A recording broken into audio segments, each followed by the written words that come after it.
In today's video, I'm going to teach you how to add maps in Google Sites. If you're building a site and want visitors to quickly find a location like your office, an event venue, or a point of interest, embedding a map is a simple and effective way to guide them. I'll walk you through the process clearly, and I'll share helpful tips so your map looks professional and works well on your page. Start by opening Google Sites and editing the page where you want the map to appear. Make sure you're signed into your Google account and that you have editing access to the site.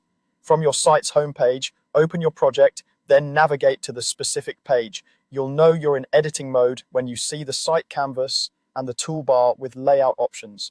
Pick the section or area where the map should live. Leaving a bit of space around it usually improves readability. Next, look to the right-hand panel and click Insert. This panel is your toolbox for adding content like text boxes, images, and other elements. If you don't see the Insert tab, check that you haven't switched to pages or themes. Keeping your cursor roughly where you want the map to go can make placement a little smoother once it's added. From the Insert panel, select Maps. This opens the map picker, which includes a search bar and a preview. You might also see options for recent places or saved maps, depending on your account. The built-in map picker is designed to be quick and reliable, so you don't need to leave Google Sites to set this up. Use the search field to find your location. Type the address, business name, or landmark, then press Enter. If multiple results appear, choose the most accurate one from the list. Check the preview to confirm it's pointing to the right spot.